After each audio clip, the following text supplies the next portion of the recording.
सभी स्टूडेंट्स को नमस्कार बेटा। और इस वीडियो में हम लोग डिस्कस करने वाले हैं आपके पॉलिटिकल थिंकर का जो अगला टॉपिक है। और अगला टॉपिक जो है जॉन स्टुअर्ट मिल के ऊपर हम लोग बात करेंगे, जे.एस. मिल। और जे.एस. मिल के 3 विचार बहुत फेमस है। एक तो स्वतंत्रता संबंधी विचार, और एक जो है इनके व्यक्तिवाद के विचार, इंडिविजुअलिज्म, इंडिपेंडेंस, और एक प्रतिनिधित्मक विचार, मतलब प्रतिनिधि संबंधी विचार, प्रतिनिध्यात्मक यानी रिप्रेजेंटेशन के ऊपर, निध्यात्मक। तो ये जो है 3 विचार हैं, और तीनों पे से आपको एक क्वेश्चन जो है 100% मिल जाएगा एग्जाम में। तीनों को पढ़ते हैं तो सबसे ज़्यादा इम्पोर्टेंट जो है स्वतंत्रता संबंधी विचार है।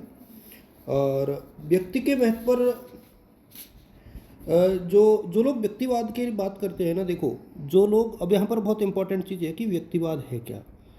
मैं हालांकि व्यक्तिवाद को पढ़ाऊंगा जब बताऊंगा, लेकिन व्यक्तिवाद को मैं इसलिए कर रहा हूँ क्योंकि देखो, व्यक्ति समाज और राज्य के लिए नहीं है, वरन समाज और राज्य व्यक्ति के लिए है। और हम अभी ऑल आर नो इट कि जो चीज़ें होती है वो हमारे लिए है, न कि हम उनके लिए। तो ऐसा एक प्रकार से होता है कि व्यक्ति और समाज जो है राज्य के लिए नहीं होते, राज्य जो है वो व्यक्ति के लिए है, सोसाइटी जो है व्यक्ति के लिए। ये जो है व्यक्तिवाद कहता है।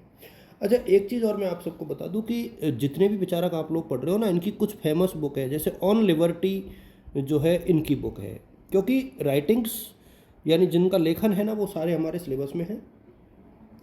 अच्छा, जो स्वतंत्रता संबंधी विचार है मिलके वो 2 भागों में उन्होंने स्वतंत्रता को बांटा। इसको आप इसी हिसाब से पढ़ना, और जहाँ से भी आप लोगों ने इसको पढ़ा है वहीं से आप पढ़ते रहो। मैं ये नहीं कहता कि जो है जो मैं बता रहा हूँ वही, लेकिन यहाँ से आप समझ सकते हो। देखो, एक तो इन्होंने विचारों की स्वतंत्रता की बात की, और एक कार्य की स्वतंत्रता। विचारों की स्वतंत्रता और एक जो है कार्यों की स्वतंत्रता, 2 चीज़ों को लेकर के जो है डिस्कस यहाँ पर किया था जेरेमी मिल ने, और जे.एस. मिल ने। और जे.एस. मिल के जो विचार है ना वो बहुत फेमस है अपने आप में, और एग्ज़ाम में बहुत बार जो है इनको पूछा जाता है। और रीज़न इसलिए है क्योंकि जिस तरीके से इन्होंने चीज़ों को दिया, इन्होंने उपयोगितावाद के ऊपर काफ़ी उंगली उठाई थी, तो वहाँ से भी कई बार जो है इनका जो क्वेश्चन है वो बन जाता है। तो जो पहली स्वतंत्रता है जिसको हम लोग विचारों की स्वतंत्रता बोलते हैं, उसे बोलते हैं freedom of thought and expression. इसको क्या बोलते हैं? Freedom of thought and expression, and freedom of action यानी कार्य करने की स्वतंत्रता। दो प्रकार की स्वतंत्रता की बात जो है मिल यहाँ पर करता है। और इनके जो स्वतंत्रता संबंधी विचार है, अब जैसे मैं यहाँ पे एक एक करके यहाँ पर इनको लेना चाहूँगा। उसका रीज़न ये है कि जैसे माना कि हम लोग विचारों की स्वतंत्रता की बात करें, आप पॉइंट वाइज इनको लिख देना। जैसे सत्य के दमन का भय, विचारों की स्वतंत्रता जो होती है उनका इन्होंने क्यों किया समर्थन? तो सत्य के दमन का भय होता है यदि हम विचारों की स्वतंत्रता को महत्व नहीं देंगे तो सत्य के दमन का भय, और सत्य के विभिन्न पहलू होते हैं, सत्य के विभिन्न पहलू, और वादे जायदे तत्व बोधा, मतलब समाज के उत्थान के लिए ज़रूरी है। ये समाज के उत्थान के लिए ज़रूरी है। बेटा, जब मैं वीडियो बना रहा हूँ तो मैं आप सबसे ये भी रिक्वेस्ट करूँगा कि आप लोग अपने अपने साथियों के साथ साझा कर देना, क्योंकि ये भी ज़रूरी है। और उच्च स्तर के नैतिक चरित्र का विकास, उच्च स्तर के नैतिक चरित्र का विकास, और इतिहास द्वारा समर्थन, इतिहास द्वारा समर्थन। तो ये जो विचार है ना वो तो हो गए एक पक्ष के। अच्छा, दूसरा पक्ष क्या है? इन्होंने 2 प्रकार के कार्य के स्वतंत्र बनाए।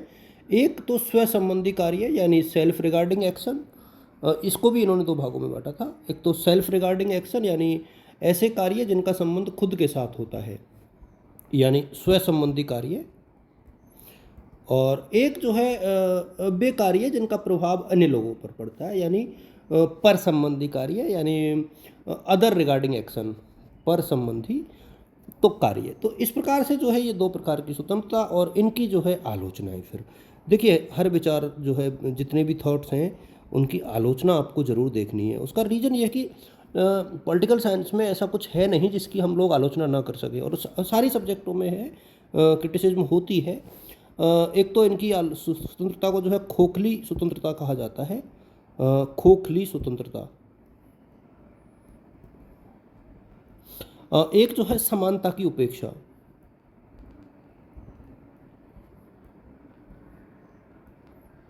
समानता की उपेक्षा, सनकी और झक्कियों को स्वतंत्रता देना हास्यास्पद। मतलब सबको समान रूप से, मेरे सामने सबको समान स्वतंत्रता देना खतरनाक हो सकता है। मेरे कहने का मतलब यहाँ पर इनका ये था। और कार्य स्वतंत्रता का भ्रांतिपूर्ण विभाजन। आप जब देखोगे कार्य स्वतंत्रता जो है उसका जो क्लासिफिकेशन है वो जो विभाजन है, कार्य स्वतंत्रता का विभाजन थोड़ा सा मतलब भ्रांतिपूर्वक नज़र आता है। ऐसा नहीं है कि बहुत क्लियर नज़र आता हो। और व्यक्ति और समाज के बीच का संबंध जो है गलत ढंग से प्रस्तुत करना। व्यक्ति एवं समाज के मध्य गलत ढंग से जो है प्रस्तुतिकरण। एक जो है अगला हम लोग देखेंगे इसमें, तो अविकसित देशों के नागरिकों को स्वतंत्रता से वंचित करना। अविकसित देशों के नागरिकों को स्वतंत्रता से वंचित करना और अल्पमत को बहुमत देना। ये चीज़ें जो है इन्होंने यहाँ पर दी, और निश्चित तौर पर जो है इसके बेसिस पर ही इनकी स्वतंत्रता का आकलन किया जाता है। आलोचनाएं अपनी जगह हैं, लेकिन फिर भी इनके विचार का महत्व पॉलिटिकल साइंस में बहुत है। तो एक तो इनका ये, और दूसरा जो है मिल्स कॉन्सेप्ट ऑफ रिप्रेजेंटेटिव यानी प्रतिनिधि शासन की अवधारणा जो है ये काफ़ी इम्पोर्टेंट है। तो प्रतिनिधि शासन की अवधारणा, इसको आप लोग, हालांकि जो आपकी बुक है उसमें से तो आप लोग देखोगे ही, मैं थोड़ा सा इसको बता देता हूँ कि इन्होंने अपना ग्रंथ जो है, 2 ग्रंथ थे, on liberty and representative government, इसमें इन्होंने इसके बारे में बात की। और इन्होंने कहा कि देखो ये जो रिप्रेजेंटेटिव यानी प्रतिनिधि शासन होता है ना, वो लोकतंत्र की सर्वोत्तम प्रणाली है। इसको बेस्ट फॉर्म ऑफ गवर्नमेंट बताया, सर्वोत्तम प्रणाली जो है इन्होंने डिक्लेयर किया। और इसके बाद इन्होंने कहा कि ऐसा क्यों, कि लोकतंत्र में ये क्यों ज़रूरी है। तो इन्होंने कहा कि देखिए इसमें क्या है, अधिकांश लोगों का सहयोग होता है, यानी ज़्यादातर लोग शामिल होते हैं, अधिकतम लोग शामिल, एक तो इसका ये रीज़न है। और अधिकांश लोगों के हाथ में शक्ति होती है, यानी पब्लिक के हाथ में, अधिकांश लोगों के हाथ में शक्ति होती है। और प्रतिनिधियों का नियतकालिक चुनाव, यानी जो है प्रतिनिधियों का चुनाव होता है तो उससे जो है कंट्रोल रहता है।